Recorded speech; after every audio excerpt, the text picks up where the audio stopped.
Vice President Sri M. Venkaiah Naidu ji, Speaker of Lok Sabha Sri Om Birla ji, Deputy Chairman of Rajya Sabha Sri Harivansh ji, Chairperson of PAC Sri Adhir Ranjan Chaudhary ji, Members of Parliament, distinguished guests, ladies and gentlemen. It is with a feeling of joy and pride that I join you in celebrating the historic occasion of the centenary of the Public Accounts Committee of the Parliament of India. My congratulations to you and all citizens on the completion of 100 years of a very crucial institution of our democracy. In a democracy, Parliament is the embodiment of the people's will. Various parliamentary committees work as its extension and enhance its functioning. It is a welcome division of labor as they allow the houses to discuss and debate all issues, while select groups of the members of Parliament can devote more focus on select matters.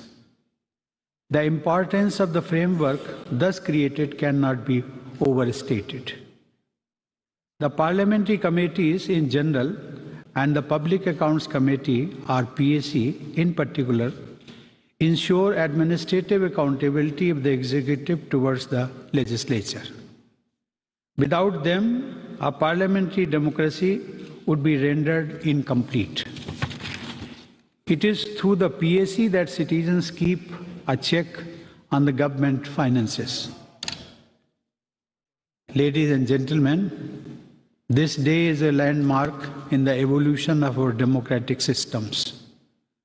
The Committee on Public Accounts was first constituted in 1921 after the Montauk-Chelmsford reforms, making it the oldest parliamentary committee. In those days, of course, the committee had a different mandate. After independence, its role changed and it continued to evolve.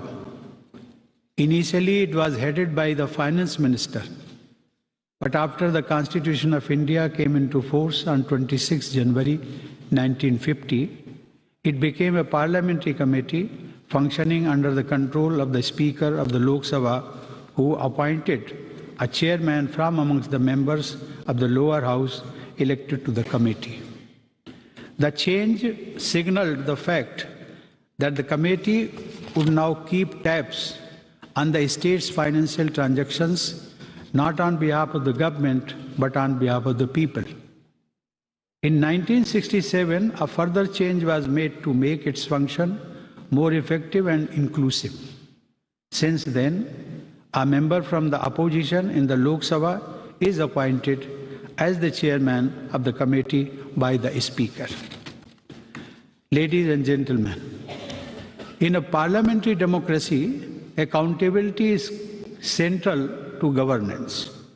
Therefore, it is obvious that a committee of people's representatives doing scrutiny of public accounts plays an important role. Professor Peter Hennessy, a noted historian on governance, aptly described the Committee of Public Accounts of the British Parliament as, and I quote, the Queen of Select Committees. By its very existence, exerted a cleansing effect in all the government departments, unquote. The Public Accounts Committee in India too, right since its inception, has been entrusted with the great responsibility of showing the virtue of prudence. It aids in finding better ways to raise the resources and, more importantly, to spend them efficiently on people's welfare. Since it is the Parliament that grants permission to the executive to raise and spend funds, it has the duty to assess if funds were raised and spent accordingly or not. The term account can also mean a report, an account of how things truly are. The PAC in this sense strives to render a flawless account of the Treasury. More important yet is another connotation of responsibility, that is, holding someone to account. It is this aspect of holding the executive to account on behalf of the people which is at the heart of functioning of the PAC. This element of accountability defines its true role. Ladies and gentlemen, numbers and figures keep changing, and so do bookkeeping methods. But the philosophy of public accounts has not changed from the time of Kautilya. In his great treatise, Arthashastra, there is not only a chapter devoted to treasury, source of revenue, accounts and audit, but there is also detailed guidance provided on responsibility of accounts officers. Among other things, for example, Kautilya says the account officer must not try to interpolate an omitted entry as if it was forgotten inadvertently. Then there are further points on responsibility of auditors and responsibility of high officials. The chapter ends with a long list of punishments for failure to conform to the regulations. The point I wish to underline here is the critical importance of accounts and audit, according to Kautilya, in the functioning of the state. In more recent history, today's occasion brings to my mind the thoughts of Mahatma Gandhi on this subject. During the Satyagraha in South Africa, Gandhiji led a delegation to England to present the demands of the Indian community before the Crown. Needless to say, the delegation's long journey and stay in England was financed by the donations of the community. And Gandhiji was so careful in keeping accounts of the funds the community had given that he writes, and I quote, "We preserved even such trifling vouchers as the receipts for the money we spent in the steamers upon, say, soda water. Similarly, we preserved the receipts for telegrams as well." Unquote.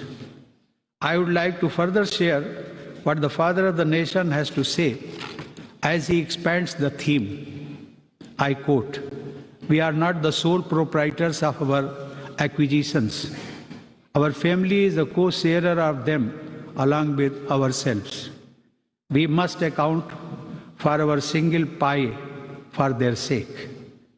If such is our responsibility in private life, in public life it is all the greater.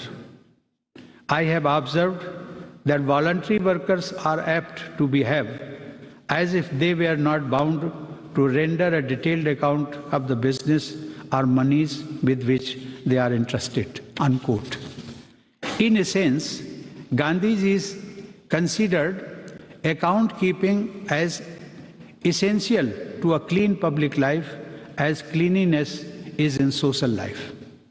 Ladies and gentlemen, the PAC, I am happy to say, has lived up to such lofty ideals and expectations. Its record over the decades has been commendable and exemplary.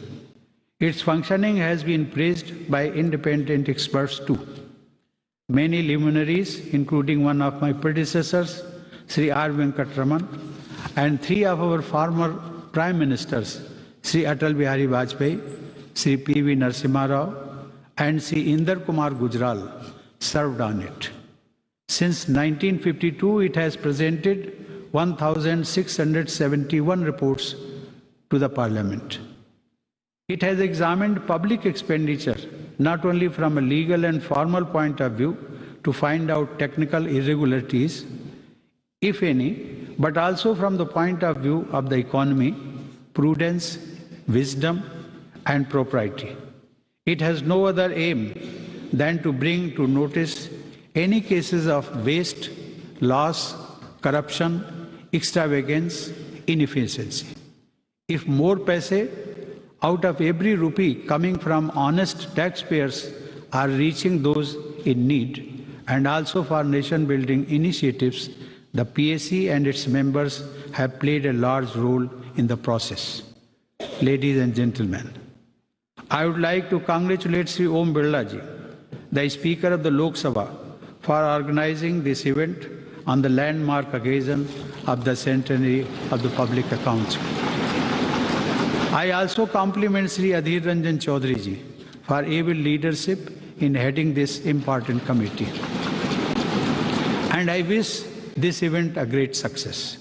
I offer my warm greetings to the delegates in this audience. For the presiding officers of legislative bodies in India, PAC chairpersons of all state legislatures, MPs, past and present Comptroller and Auditor Generals, former presiding officers of Rajya Sabha and Lok Sabha, former chairperson of PAC, this event and the conferences to be held along with it would provide an ideal platform for discussion of ways to make the executive more accountable and thus to improve people's welfare. To all of you, my best wishes for all your endeavors. Thank you. Jai Hind.